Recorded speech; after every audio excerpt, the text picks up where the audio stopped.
কোরআনের মজলিস অনেক দামি মজলিস। এই মজলিসে আমরা একমাত্র আসি আল্লাহকে ডাকার জন্য, আল্লাহকে পাওয়ার জন্য। অন্য কোনো উদ্দেশ্যে আমরা কেউ আসি না। আসি বলেন?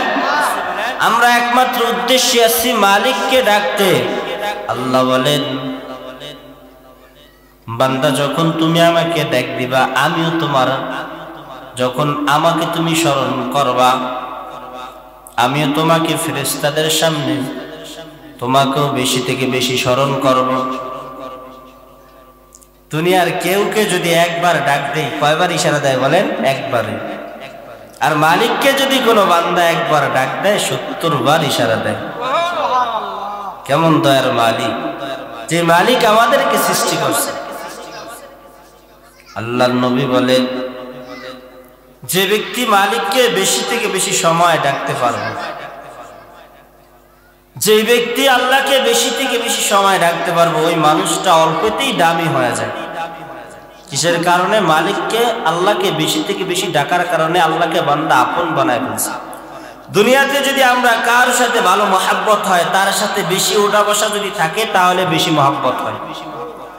আর মালিকের বেলায় মালিকের সাথে দৈনিক যদি কথা হয়, মালিকের সাথে দৈনিক যদি আলাপ হয়, মালিকের সাথেও আমার সাথে সম্পর্কটা বাড়বে না কমবে বলেন? আল্লাহ বলেন, ও বান্দা, যখন তুমি আমাকে ডাক দিবা, যখন ডাক দিবা, ডাক দিয়া বলবা, আল্লাহ, ও দয়ার মালিক। আল্লাহ তাআলা ডাক দিয়া বলবেন, ও বান্দা। কি জন্য বান্দা তুমি আমাকে ডাকো? তোমার প্রত্যেকটা ডাকের বদৌলতে 70 বার করে ইশারা দে। কেমন দয়ার মালিক আমাদেরকে বানাইলো! একবার ডাক দিলে কয়বার ইশারা দেয় বলেন? দুনিয়ার কেউ দিবে? দুনিয়ার কেউ দিবে না। এই কারণে আমরা মালিককে ডাকবো, মালিকের হুকুম মানবো। মালিকের সাথে বেশি থেকে বেশি সময় যদি আমরা মালিকের দরবারে যদি কাটায় ফেলতে পারি, ওই মানুষটা অনেক দামি হয়ে যাবে। মালিক বলতেছেন, বান্দা, তুমি আমাকে দৈনিক সকাল এবং সন্ধ্যায় বেশি থেকে বেশি সময় যদি স্মরণ করতে পারো, আমি মালিক তোমাকে কোনোদিন ভুলবো না। কারণ আল্লাহ আমাদেরকে বানাইছে, অনেক মহাব্বত করে, অনেক আদর করে আমাদেরকে বানাইলো। আমাদেরকে যখন মালিক বানাইলো, কেমন মহাব্বত করে বানাইলো! আমার বান্দা যদি একবার ডাক দেয়, আমি কয়েকবার ইশারা দেই। এজন্য আল্লাহকে বেশি থেকে বেশি ডাকার দরকার আছে না নাই বলেন? কম ডাকবো না বেশি ডাকবো? আমরা আল্লাহকে না ডাকতে আমাদের এই কলবটা গুনায় অনেক ভরিয়ে গেছে। এ কারণে আল্লাহ ডাক আমাদের জবান থেকে কোনো বাইর হয় না। হয় বলেন? আল্লাহ নবী বলে, লিকুল্লি শাইইন সিকানাতুন ওয়া সিকানাতুল কুলুবি যিকরুল্লাহ। যত মানুষ পৃথিবীর জমিনে আছে, সমস্ত মানুষের বামদুদের 2 আঙ্গুল নিচে একটা গোস্তের টুকরা আছে। ওই গোস্তের টুকরাটার নাম হলো কলব। কি বলেন? ওই গোস্তের টুকরাটা যার ভালো, নবী বলে ওই গোস্তের টুকরাটা, কলবটা যার ভালো, ওই মানুষটা ফেরেশতার চেয়েও আরো উত্তম। আর যেই মানুষটার কলবটা গুনাহ করতে করতে করতে করতে গুনাহটা নষ্ট করে, কলবটা নষ্ট করে ফেলছে, ওই মানুষটার কলব হইল খারাপ কলব। আল্লাহর নবী বলে ওই মানুষটা অনেক খারাপ, জানোয়ার চেয়ে নিকৃষ্ট। বলেন নাউজুবিল্লাহ। আল্লাহর নবী বলে, প্রত্যেকটা মানুষের বামদুদের 2 আঙ্গুল নিচে একটা গোস্তের টুকরা আছে। ওই গোস্তের টুকরা হলো কলব। বান্দা যখন গুনাহ করে, ওই কলবে একটা কালো দাগ পড়ে। বান্দা যখন একটা গুনাহ করে, আরেকটা দাগ পড়ে, একটা গুনাহ করে আরেকটা দাগ পড়ে, এরকম গুনাহ করতে করতে ওই কলবটা কালো দাগে পরিণত হয়ে যায়। বান্দা যখন আল্লাহ থেকে দূরে সরিয়া যায়, যখন বান্দার কলবটা নষ্ট হয়ে যায়, ওই বান্দাটা খারাপ হয়ে যায়। আমরা অনেকে বলি, অনেকে নামাজ পড়ে না, রোজা রাখে না, অনেকে আল্লাহর হুকুম পালন করে না। এই কথা কই কি কই না বলেন? অনেকের দাড়ি নাই, অনেকের গায়ে লম্বা জুব্বা নাই, নবীর সুন্নত নাই, কারণ ওই ব্যক্তিটার কলবটা নষ্ট হয়ে গেছে। ওই ব্যক্তির কলব যদি ভালো থাকতো, ওই ব্যক্তি পরিপূর্ণ আমলের ভিতরে থাকতো, আল্লাহর নবী বলে এই কলবটা যদি একটা গুনাহ হয়, একটা কালো দাগ পড়ে যায়, এই কলবটা পরিষ্কার করার যন্ত্র হাতিয়ার আছে না নাই বলেন? আল্লাহর নবী বলে দুনিয়ার যেই কোনো একটা জিনিস, একটা লোহা যদি অনেক দিন এক জায়গায় রাখা হয়, ওই কলব ওই লোহাটা এক জং পড়বে কি পড়বে না? একটা নতুন লোহাও যদি এক জায়গায় অনেক দিন পর্যন্ত রাখেন, ওইটাই দেখবেন জং পড়ে যায়, মরিচা পড়ে যায়। ওইটা পরিষ্কার করার জন্য কামারের কাছে যেরকম যন্ত্র আছে, ওই জমটা উঠানোর জন্য, মরিচাটা উঠানোর জন্য কামারের কাছে যন্ত্র আছে না নাই? আপনি বাজারে নিয়ে যাইবেন, ওই লোহাটাই মরিচা পড়েছে, মুহূর্তের মধ্যে উঠাই দিতে পারে। আমার মালিক ডাক দিয়া বলে, ও বান্দা, যখন তুমি গুনাহ করো, তোমার কলবের ভিতরে একটা দাগ পরে, কালো একটা দাগ পরে তোমার কলবের ভিতরে, ওই দাগটা পরিষ্কার করার জন্য যন্ত্র আছে। আল্লাহর নবী ডাক দিয়া বলে, বান্দা, যখন তুমি মালিকের জিকির করতে করতে করতে করতে থাকবা, দেখবা ওই কামার যেরকম লোকার মরিচা উঠায় ফেলছে, জিকির করতে করতে তোমার কলবের মরিচাও কালো দূর হয়ে যাবে। এই কারণে আমাদের সকলের বেশি থেকে বেশি জিকির করার দরকার আছে না নাই? আজকে আমাদের কলবটা খারাপ দেখে আমরা অনেক সময় নামাজ পড়ি না, রোজা রাখি না, নবীর আল্লাহর হুকুম নবীর তরিকা মতো চলি না। আজকে যদি আমাদের কলবটা যদি ভালো হইতো, আমরা সবাই 5 ওয়াক্ত নামাজ মসজিদকে বাদকে জামাত আদায় করতাম। আজকে দেখা যায় যখন মসজিদে আজান হয়, অনেক সময় ইমাম সাহেবের একাও নামাজ পড়া লাগে। অথচ এটা সমস্যা আমার অন্তরে। অন্তরে যদি, কলবে যদি আমার অসুখ হয়, ওই ডাক্তার আমার দেখানোর প্রয়োজন আছে না নাই বলেন? আমার শরীরে যদি একটা আঘাত চাই, কাটিয়া যায়, যে কোনো একটা অসুবিধা হোক, জ্বর হোক, আমি ডাক্তারের কাছে দৌড় দেই ঔষধ খাওয়ানোর জন্য, আমি ভালো হব। আমার ভিতরে সমস্যা, আমি ডাক্তারের কাছে দৌড়াই, আমি সব জায়গায় দৌড়াই। আমার হাত কেটে গেছে, ডাক্তারের কাছে দৌড়াই, কারণ আমি অসুস্থ। আমি কি বলেন? অসুস্থ। অথচ আমার কলবে কত বড় রোগ জমায় আছে, ওই ডাক্তার আমি একদিনও দেখাই না। ওই ডাক্তার দেখানোর প্রয়োজন আছে না নাই? ও ভাই, ওই ডাক্তার প্রয়োজনের জন্য তোমার ঢাকা মেডিকেল দরকার নাই যাওয়ার। ওই ডাক্তার দেখানোর জন্য সিঙ্গাপুর যাওয়ার দরকার নাই। ওই ডাক্তার দেখার জন্য তোমার বাংলাদেশ মেডিকেল কলেজে ডাক্তারের কাছে প্রয়োজন নাই। তুমি একটা আলেমের কাছে আসো, তোমার কলবের জম দূর করার জন্য আলেম তোমাকে ডিসিশন দিবে। আল্লাহ বলে তোমার কলব পরিষ্কার করার জন্য যন্ত্র হলো একমাত্র মাওলা পাকের জিকির। আমার শরীর ভালো না, আমি আমার শরীরে একটু জ্বর হইলে আমি ডাক্তারের কাছে কয়েকবার যাই, জ্বর কমতেছে না।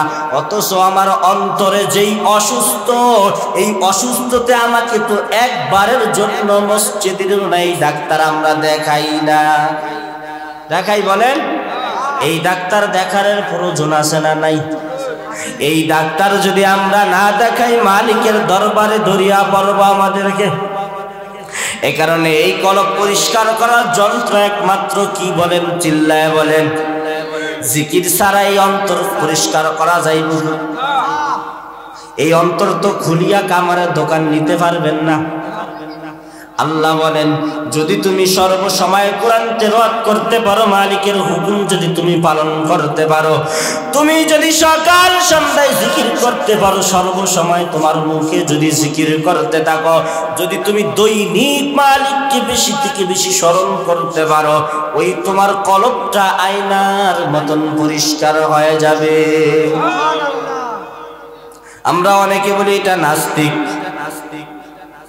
আমরা অনেকে বলি এটা নাস্তিক, কারণ এটার দোষ তো কলবে। তার কলবটা শয়তানের কোনভাবে আঁকড়াইয়া ধরছে। ওই কলব দিয়া যে ভালো কথা, ওই কলব থেকে মুখ দিয়া জবান দা বাইরে কোনো বাইর হয় না। ওইটা কয় নাস্তিকবাদী কথা বলতেছে, কয় কোরআন ভালো লাগে না, হাদিস ভালো লাগে না, ওয়াজ মাহফিল ভালো লাগে না, মসজিদ ভালো লাগে না, এরকম অনেকে কথা কয়, কি কয় না? অথচ ডাক্তার, কিসের ডাক্তার দেখার প্রয়োজন? ওর কলবের ডাক্তার দেখার প্রয়োজন। যদি ওর কলবের ডাক্তার দেখা যায় ওই মুহূর্তের মধ্যেই ভালো হয়ে যাবে, আর উল্টা পাল্টা কথা বলবে না। কারণ কলব যদি ভালো হয়ে যায় মানুষটা ফেরেশতার চেয়ে উত্তম হয়ে যায়, আর কলবটা যদি খারাপ হয়ে যায় মানুষটা শূকরের চেয়েও নিকৃষ্ট হয়ে যায়। নাউজুবিল্লাহ। আল্লাহ তাআলা ডাকতে বলতেছেন, ও বান্দা, তুমি পৃথিবীর জমিনে অনেক দামি লোক, অনেক এলাকায় অনেক দামি মানুষ দেখতেছি আমরা এলাকায় যাকে প্রভাবশালী ক্ষমতারশালী ক্ষমতার যে ব্যক্তি আছে ওই ব্যক্তিকে আমরা অনেক দামি মনে করি, সর্বসময় তাকে সব কাজের জন্য ডাকি কি ডাকি না? আল্লাহ বলে, ও বান্দা শোনো, কে দামি, সবচেয়ে দামি শ্রেষ্ঠ ব্যক্তিকে দুনিয়ায় তুমি জানো? আল্লাহ ডাক দিয়া বলতেছেন, ও বান্দা, সবচেয়ে দামি ওই ব্যক্তি যে ব্যক্তি 3 অবস্থায় মাওলাকে স্মরণ করে। কয় অবস্থায় বলেন? যেই ব্যক্তি মাওলাকে 3 অবস্থায় স্মরণ করে ওই ব্যক্তি হলো পৃথিবীর জমিনের সবচেয়ে দামি ব্যক্তি। আল্লাহ তাআলা বলেন দাঁড়ানো অবস্থায় জমিনে নাই। এখন আমরা দামি কাকে মানি বলেন? ওই ব্যক্তিকে দামি মানি বলেন যার টাকার গরম আছে তাকে দামি বলি, যার ক্ষমতার গরম আছে তাকে দামি মনে করি। অথচ আল্লাহ বলেন ওই ব্যক্তি দামি যেই ব্যক্তি 3 অবস্থায় সর্বসময় কাকে ডাকে। জোরে একবার ডাক দিয়ে বলেন আল্লাহ। আল্লাহর ডাকে মজা আছে না নাই? যে ব্যক্তি মধু খাইছে সে ব্যক্তি মধুর মজা পাইবে, যে ব্যক্তি পানি খাইছে সে ব্যক্তি পানির মজা পাইবে, আর যে ব্যক্তি আমার মালিকের জিকির ঠিক মতো করবে ওই ব্যক্তি মজা পাইবে যে মালিকের ডাকে কত মধুর। আল্লাহর ডাকে মধু আছে না নাই? আল্লাহ ডাক দিয়া বলে, বান্দা আমাকে তুমি সর্বসময় যদি ডাকতে পারো ডাকার মতন যদি ডাকতে পারো। এক ব্যক্তি অনেক দিন পর্যন্ত এক ব্যক্তিকে ডাকতেছে কোনো ইশারা দেয় না। একদিন মালিকের নাম ডাক দিয়া বলে আল্লাহ। গায়েব ভাবে আওয়াজ আইসা বলল আমি মালিক আল্লাহ। অথচ দুনিয়ার কাউকে ডাকবেন আপনার ডাকে কোনো ইশারা দিবে না, আল্লাহকে বেশি থেকে বেশি ডাকবেন, প্রত্যেকটা ডাকেই মালিক সাড়া দিব। আল্লাহ ডাকতে বলে বান্দা কখন কোন অবস্থায় কোন সময় তুমি আমাকে ডাকবা, যেই জায়গায় ডাকবা না কেন ওই জায়গা থেকেই আমি মালিক ইশারা দিব। এখন আমাদের সমাজে মালিকের ডাক কম না বেশি? একেবারেই কম। আজকে দেখা যায় এত একটা দামি মজলিস, এই মজলিসে এখন দরকার ছিল এই মাঠটা পরিপূর্ণ ভরিয়া যাওয়ার, অথচ আমাদের কলবের চিকিৎসা করার জায়গাই হলো ওয়াজ মাহফিল। ওয়াজ মাহফিলে আসিয়া যদি মালিককে ডাকি, মালিকের কথা অনুযায়ী যদি আমার এই কলবটা আস্তে আস্তে মালিক ভালো করতে পারে কি পারে না? আজকে দেখা যায় এই জায়গায় গঙ্গাপুর মসজিদের মাঠে যদি খারাপ একটা কনসার্টের আয়োজন করতাম, 5-7 জন যদি মেয়ে আনতাম, এতক্ষণ এই মাঠ দূরের কথা সাইরো দ্বারেও কোনো জায়গা দিতে পারতাম না। পারতাম বলেন? পারতাম না। এখন কোরআনের এত একটা দামি মজলিস, সেই জায়গায় মানুষ নাই। অথচ কিসের ডাক্তার দেখার আমাদের দরকার? কলবের ডাক্তার দেখার। আমাদের কলব যদি ভালো হইতো এতক্ষণ এই মজলিসে কোনো জায়গা আমরা পাইতাম না। এখন দেখা যায় মজলিস অনেকটা জায়গায় এখন পর্যন্ত খালি। আমরা যত বেশি গুনাহ করতেছি আযাব আমাদের তত বেশি আসতেছে। আর মালিককে ডাকিয়া যদি আমার এই কলবটা যদি সুন্দর মতন আয়নার মতন পরিষ্কার রাখতে পারতাম, তাহলে এখন এই মজলিসে আমরা সবাই আসিয়া বসে মজলিস পরিপূর্ণ ফুল করিয়া দিতাম। আল্লাহ তাআলা ডাক দিয়া বলে, ও আমার বান্দা, তোমাকে যখন তোমার মায়ের গর্ভ থেকে পৃথিবীর জমিনে আমি যখন আসলাম, তোমাকে একটা জিনিস দিয়ে পাঠাইলাম। ওই বাম দুধের 2 আঙ্গুল নিচে একটা গোস্তের টুকরা কলব দিয়া পাঠাইলাম। আমরা যখন পৃথিবীর জমিনে আসলাম, ওই কলবটা আমাদের পরিষ্কার ছিল না অপরিষ্কার ছিল? বলেন। পরিষ্কার ছিল। কোনো গুনাহ ছিল ওই সময়? গুনাহ ছিল না। আমার যখন প্রাপ্ত বয়স হয়, যখন আমাকে কিরামান কাতিবিনা ইয়ালামুনা মা তাফআলুন, দুই পাশে দুই কাঁধে 2 ফেরেশতা যখন আমার হিসাব নিকাশ লেখা শুরু করতে লাগলো, তখন থেকে আমার সব গুনাহ শুরু হয়ে গেল। আমার এই কলবটা ছিল আয়নার মতন পরিষ্কার, কোনো গুনাহ ছিল না। আল্লাহ তাআলা ডাক দিয়া বলে, বান্দা, তোমাকে যখন শিশুকালে যেমন আমি কলবটা দিয়েছিলাম, ওই কলবটা তুমি যখন ইন্তেকাল করবা, আয়নার মতন যদি আমি পাই, মুহূর্তের মধ্যেই তোমাকে জান্নাতের সার্টিফিকেট দান করে দিব। তাহলে এই কলবটায় গুনাহ নিয়ে আইছি না গুনাহ ছাড়া আইছি? গুনাহ ছাড়া আইছি। এখন পৃথিবীর জমিনে আসি, এই কলবটা নষ্ট করে ফেলছি কি দিয়া? গুনাহ দিয়া। আল্লাহ তো চাইবে আমাদেরকে দামি কলব, আল্লাহ যেরকম কলব দিয়েছে সেরকম কলব। এখন আমরা এটা গুনাহে ভরিয়া লাইছি। আজকে গুনাহের কারণে আমাদের প্রতি আযাব কমতেছে না বাড়তেছে? আমরা তো কোনো বুঝতেছি না। যেই জায়গায় মালিকের ডাক দেওয়া হয়, ওই জায়গায় আমরা বাধা দেই, আর যেই জায়গায় খারাপ কনসেপ্ট হয়, ওই জায়গায় আমরা সবাই উৎসাহিত দেই। একজনের কাছে ওয়াজ মাহফিলের কথা বলতে চাইবেন যে ভাই ওই জায়গায় জিকিরের মজলিস হবে, ওই মসজিদে হালকা হবে, আপনি 10টা টাকা দেন, সে দিব না। 10 বার চাওয়ার পর দিব 5 টাকা। আর এক ব্যক্তি যদি আপনার কাছে যায় বলে, ভাই অমুক জায়গায় অমুক স্কুলের মাঠে একটা কনসার্ট হবে, খারাপ মেয়েদের আড্ডা হবে, ওই জায়গায় আপনার 1000 টাকা ধরা হয়েছে, পকেটের ভিতরে গরম গরম টাকাটা বাইরে করতে দিতে আমার 1 সেকেন্ড সময় লাগবে না।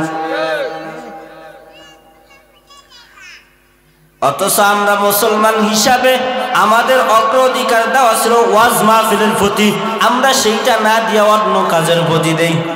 তাহলে আমাদের কলব ভালো থাকবে না খারাপ থাকবে? এক আল্লাহর ওলি উদাহরণ দিয়া বলতেছেন, এক ব্যক্তি একটা আমের বাগান করব,